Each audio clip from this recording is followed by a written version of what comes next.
Jesus! Hello, I'm Alice Bell. I am the resident speaker for this month, and 2 more months after this, assuming I am... Is it broken? That's okay, I can operate the thing. Whenever I feel ill, I loudly announce to the whole office that I'm dying, but I think I really am dying this time, guys. So, I feel pretty terrible, but also at the same time can feel nothing because I've been doubling up on Lemsip all day. So, it should all be fine, and I should definitely remember the order that I did all this in. So this time I've done colourful slides because it was getting a bit depressing with all the black. So we've got light blue, and I'm going to talk about guns. Yeah! I should say as well, I work for videogamer.com. Please check us out because we now have 25% less staff from January, which means I have to do 25% more work. So there we go. This, by the way, I was going to credit it, but loads of people thought that they had the idea first. So it's just all over the internet, and there are loads of different versions of it. It is a fucking gun. I have a slightly strange relationship with guns because I'm from the rural countryside, which means I have eaten things that have my brother shot and stuff like that. He's my brother and dad both have shotguns and all that kind of stuff. So and they're kind of horrible, but at the same time I really enjoy shooting things in games, which is kind of a horrible sort of disconnect to have in your head. But it comes up a lot in games because pretty much every game you do kind of have to kill stuff. It's a central mechanic, and it's weird because I was having a conversation with my niece who was not really into games at all, and she was saying, are there any games where you don't have to kill people? And I was like, well, kinda. Most the indie games, and then so I was doing that whole thing, and it got me thinking about all the different ways that you can kill things in games. So I've got a nice curated list of some of my favourites.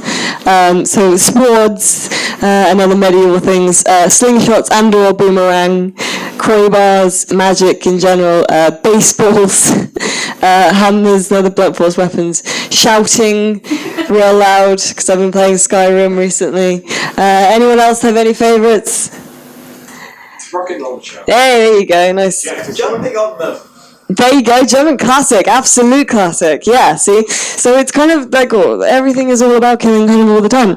And Dishonored 2, which has already come up, which I really love as a game, gives you all these kind of weird other ways to kill things as well. So based around vaguely heretical powers endowed by strangely attractive shark-eyed androgynous witch boy of ambiguous character, attaching a proximity mine to a rat, and then the rat runs off towards an enemy and explodes the enemy, attaching proximity mine to a head, which you then throw, or chaining enemies to a body double of yourself, which you then throw, brackets, into the sea, close brackets.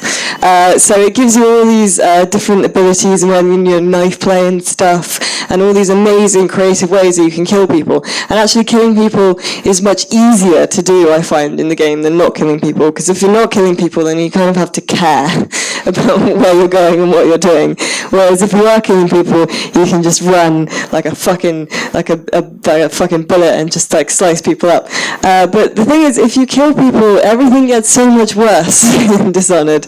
Really, it does. It makes this kind of moral judgment, kind of that killing people is not the right thing to do. If you kill a lot of people, it has a system which is called the high chaos / low chaos system. And if you kill lots of people, you get more of these horrible bloodfly things, and more of the nest keepers, and more rats and stuff around, and the whole world kind of gets more horrible. And then at the end, you're like an asshole. And also, you go around. Has anyone not played Dishonored or Dishonored 2? Oh, you should, it's great. But basically, your mother's heart is guiding you. So you can point your dead mum's heart at different people, and she'll tell you stuff about them. But also, if you're just randomly, you just want to hear something your mum says, you can squeeze her dead heart, and she'll speak to you. It's a great game, honestly, it's fantastic. If you're being nice and you're not killing people, she's kind of like, oh, you're doing really well, like, I know you're alone in the world and it's really hard, but honestly, it's going to get better. If you are killing people, she kind of bitches at you, and she's like, I know you're better than this, and all this kind of stuff. So there's this whole, it's pushing you towards being nice and not killing people, which most games that have a moral choice system kind of do. However, for all that things get so much worse if you kill lots of people, and for all that it's kind of pushing you to make the kind of harder but right choice, there's still a gun in Dishonored 2. You can still shoot people pretty easily. You can upgrade it to have explosive, fiery bullets.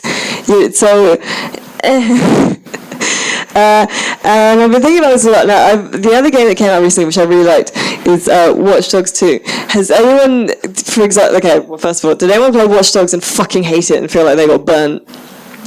Yeah, Watch Dogs 2 is really good though, I promise. It's really, really different to the first one. It's got this really nice, engaging, interesting cast of characters. And my feeling is that it's really pushing you towards non-lethal play.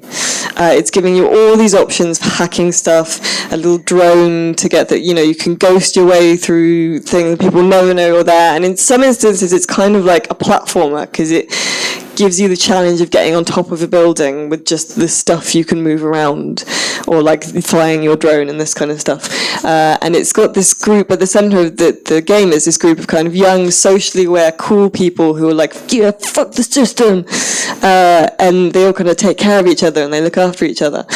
So it really does feel like the non-lethal way of doing things is kind of the quote-unquote canonical way of doing it. But it still has guns. So it's just, they're 3D printed, because how would hipsters do guns, right? So there's a 3D printer, and you can you pay for the resin to print them. That's how you buy guns. But you can buy fucking massive sniper rifles and shit. And it's kind of a shame. So there is, there's a mission at the start, which is to use a 3D printer to make a gun to teach you how to use that mechanic. But why? Why is this in the game? My feeling is that they were kind of like, well, people fucking love GTA. So we have to have guns. When I think I would have respected the decision from Ubisoft much more to just be like, fuck it, no guns. Because part of the characterization of the character you play is that he is unfairly profiled for being a criminal and having a gun. So, but then afterwards he's like, you know what, fuck it, guns, I guess. So I, in my playthrough, have used the stun gun, but I've never used the actual gun because I don't feel that it's right for the characterization. And other game journos and people in general have noticed this kind of disconnect between those two ideas. And it was around this time I was thinking about this that I saw an interview with Tommy, I assume because it's Ubisoft, it's Tommy Francois. He's the VP of editorial and was interviewed in an article in gamesindustry.biz by, I want to say Chris Schilling. And he said when he first started at Ubisoft, the original mandate was to create an RPG that wasn't sci-fi, wasn't fantasy, had no guns, no deaths, no enemies. They made The Division, so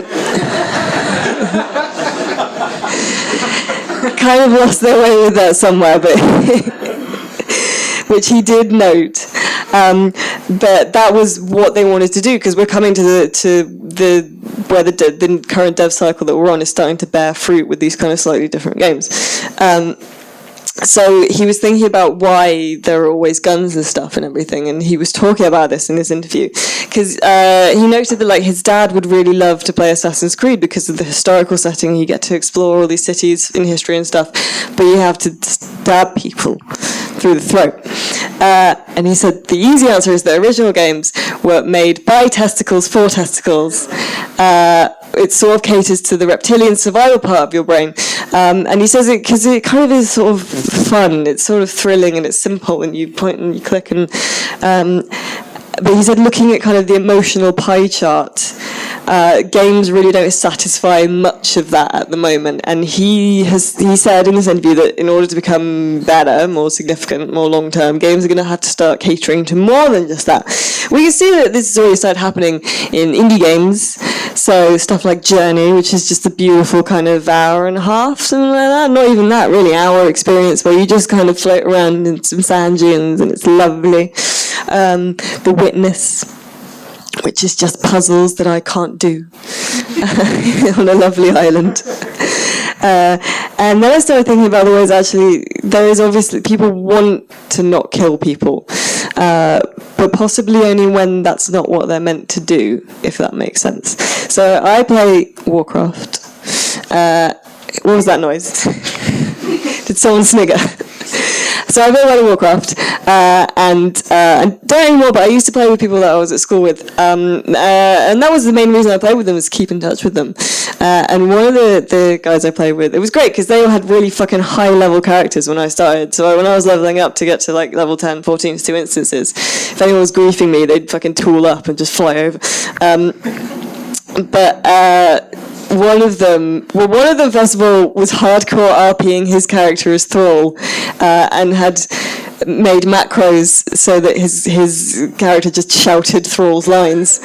And then another one was hardcore RPing as a pacifist, like white feather healer, but that meant that he couldn't do any quests that involved killing anything, which is kind of hard because the first levels are like kill 10 boar and bring back 10 boar hearts. So he couldn't do any of that, which meant that he needed to hit level 10 to do instances, to do the big, like the group kind of things where he could just heal people and still get XP for completing the big kind of dungeons.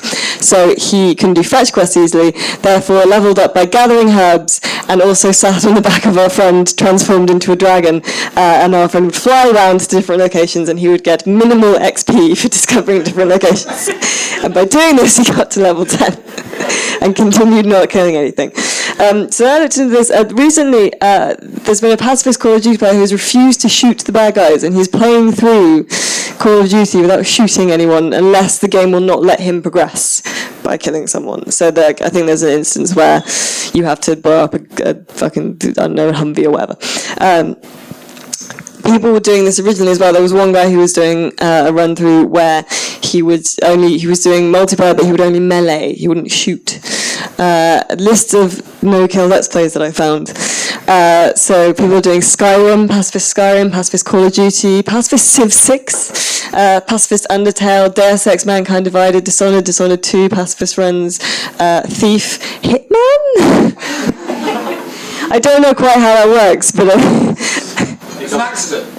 I guess, yeah, they kind of accidentally kill the last guy. I don't know, but the point is people actually kind of don't like having to kill people all the time, but possibly we're not quite out of that reptilian part of our brain that Tiny Friends I was talking about, where like we don't like killing people, but only when we're not supposed to.